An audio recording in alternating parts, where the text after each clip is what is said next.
Hello everyone, this is Kunal Sharma and आज हम लोग क्लास 12 पॉलिटिकल साइंस सब्जेक्ट का चैप्टर नंबर 2 दो ध्रुवीयता का अंत करने जा रहे हैं। ये जो हमारा चैप्टर होगा, इस चैप्टर में आज हम लोग कुछ टॉपिक को कवर करने की कोशिश करेंगे। ठीक है, तो चलिए अपने टॉपिक को देखते हैं। और हाँ, एक बात का आपको बात याद रखना है कि ये जो हमारा पार्ट है वीडियो के हिसाब से जो सीक्वेंस चल रहा है, तो ये हमारा पार्ट 3 होने वाला है। इससे पहले भी हमारे 2 और पार्ट आ चुके हैं, तो पहले आप जाकर उन पार्टों को देखिए, फिर उसके बाद आप इस पार्ट की ओर मूव कीजिए।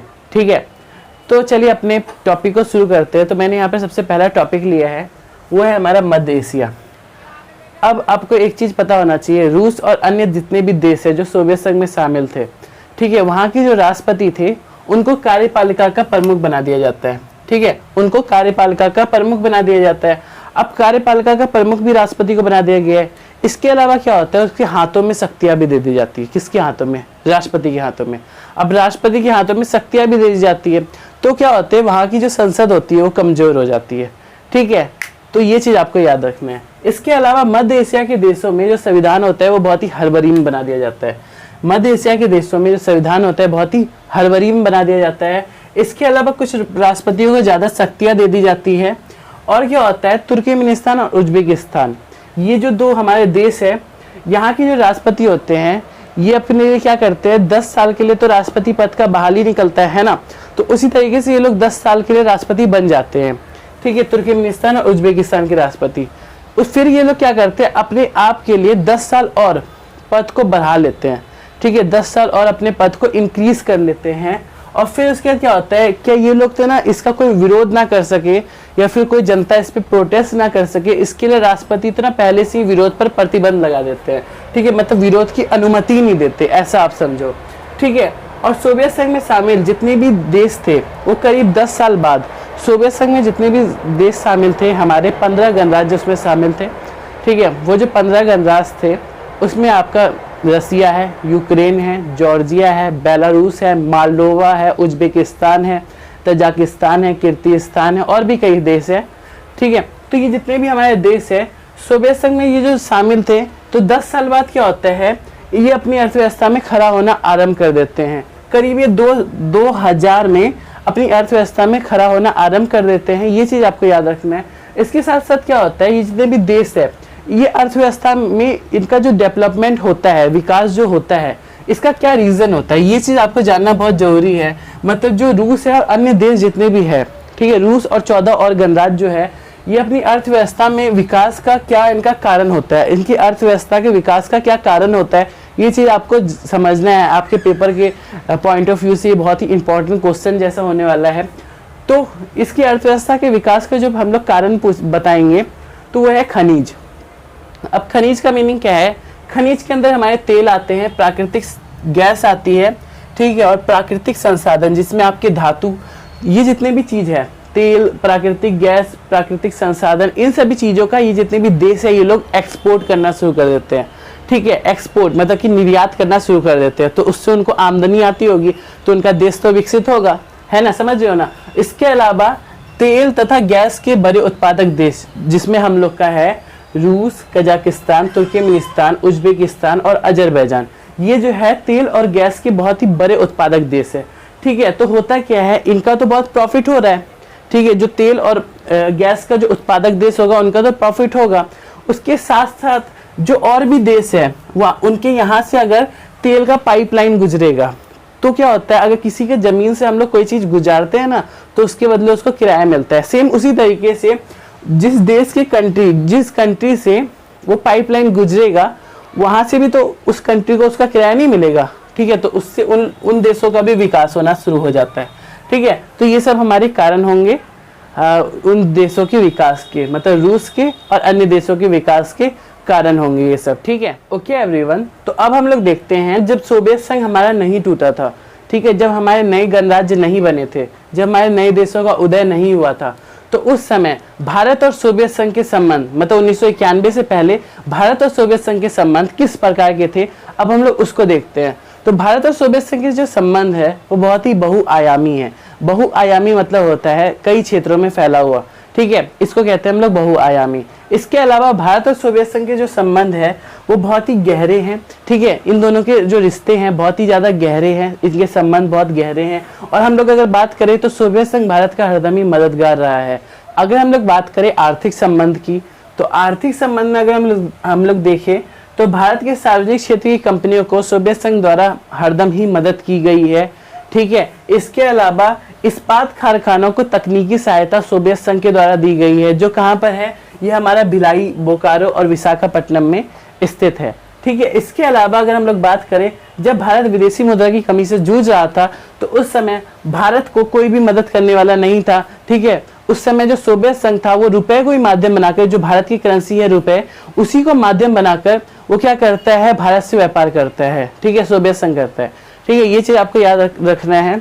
अगर हम लोग अपने दूसरे संबंध की ओर आए, जो हमारा है राजनीतिक संबंध, तो राजनीतिक संबंध में कश्मीर मामले पर यूएनओ में भारत का समर्थन जो है वो सोवियत संघ ने किया है, क्योंकि जो कश्मीर मामला था वो भारत का था और यूएनओ में जब आवाज उठती है ना तो कोई समर्थन देने वाला नहीं होता, ठीक है। तो उस समय जो हमारा सोवियत संघ था उसी ने भारत के पक्ष में रहकर भारत का समर्थन किया था, ठीक है। इसके अलावा बुरे दिनों में भारत की हरदम सोवियत संघ ने मदद की है, ठीक है। और 1971 में जो भारत पाकिस्तान का युद्ध हुआ था, जब हमारी इंदिरा गांधी पीएम हुआ करती थी, ठीक है, तो उस समय भारत का समर्थन जो था वो सोवियत संघ ने ही दिया था, ठीक है। ये चीज आपको याद रखना है।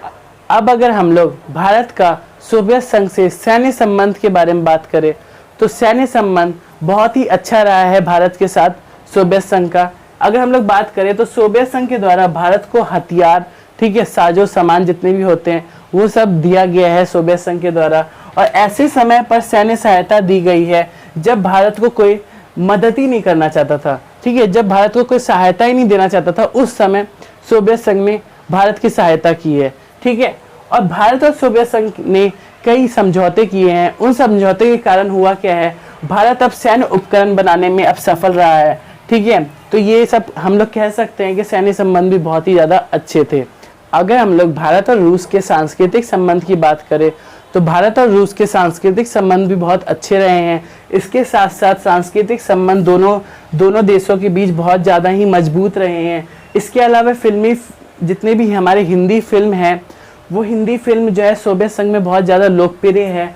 और बड़ी संख्या में जितने भी हमारे लेखक हैं, राइटर है, कलाकार, आर्टिस्ट है, इसके अलावा सोवियत संघ की वो लोग क्या करते हैं, यात्रा भी करते हैं, ठीक है। जितने भी हमारे लेखक है, कलाकार है, ये सब सोवियत संघ की यात्रा करते हैं। और रूस में और अन्य जितने भी देश है वहाँ पर अमिताभ बच्चन की और राज कपूर साहब की इन सब फिल्मों को घरों घरों में देखा जाता है, ठीक है। और जितने भी हमारे भारतीय जितने भी हमारे गीत है उनको भी तो ना सोवियत संघ में और पूर्वी सोवियत संघ की हम लोग यहाँ पर बात कर रहे हैं, पूर्वी सोवियत संघ में और रूस में बहुत ही दिलचस्पी के साथ सुना जाता है वहाँ की गानों को, हमारे मतलब कि भारत के गाने को, ठीक है। ये चीज आपको अच्छी तरीके से याद रखना है।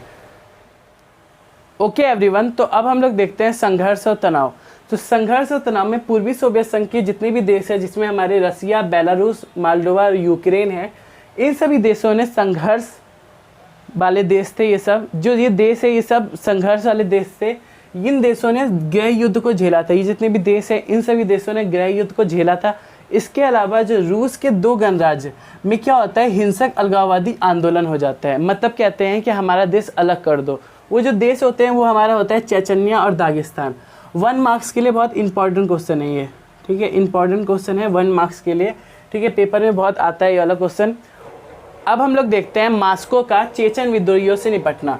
मतलब जो मास्को है किस तरीके से चेचन विद्रोहियों से निपटते हैं, तो क्या करते हैं, गैर जिम्मेदार तरीके से सैन्य बमबारी करते हैं, ठीक है। मतलब बिना जिम्मेदारी से वो सैन्य बमबारी करते, सेनाओं के द्वारा बमबारी करना शुरू कर देते हैं लोगों के ऊपर, ठीक है। फिर उससे क्या होता है, मानव अधिकार का उल्लंघन होता है। अब मानव अधिकार का उल्लंघन होता है, लेकिन तब भी लास्ट में पता है होता क्या है, जितने भी हमारे आज़ादी में आवाज़ उठाने वाली जनता है ना, वो रुकती नहीं है, वो आवाज़ से दबती नहीं है, ठीक है, और प्रोटेस्ट करती है, ऐसा समझो। ओके एवरीवन, तो हमारा जो ताजिकिस्तान है वो 10 साल तक गृह युद्ध की चपेट में रहता है। मतलब कि 2001 तक ताजिकिस्तान गृह युद्ध की चपेट में रहता है। जो जॉर्जिया के 2 प्रांत हैं वो अब आज़ादी चाहते हैं। यहाँ पर होता क्या है, जो ज़्यादातर देश है ना वो सब आज़ादी ही चाहते हैं। ये चीज़ आपको याद रखना है, ठीक है। सब लोग अपना फ्रीडम ही चाहते हैं। इसके अलावा जो यूक्रेन है, किर्गिस्तान है, जॉर्जिया है, वहाँ की जो सरकार है, उन सरकारों से जो विद्रोही है वो तंग आ चुके हैं। तो अब वो क्या करते हैं, वो लोग आंदोलन कर देते हैं कि वहाँ की सरकार को हटाया जा सके। ठीक है, इसके अलावा कई देशों के बीच क्या होता है, नदी जल को लेकर भी बहुत ज़्यादा टकरार पैदा होने लग जाता है। ठीक है, पर्सन उठने लग जाता है, टकराना शुरू कर देते हैं दोनों देश।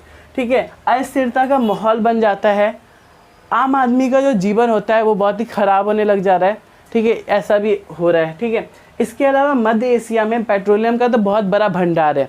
ठीक है, पेट्रोलियम का बहुत बड़ा भंडार है, आर्थिक फ़ायदा तो मध्य एशिया को हो ही रहा है। ठीक है, अगर पेट्रोलियम का भंडार होगा तो आर्थिक फ़ायदा भी होगा।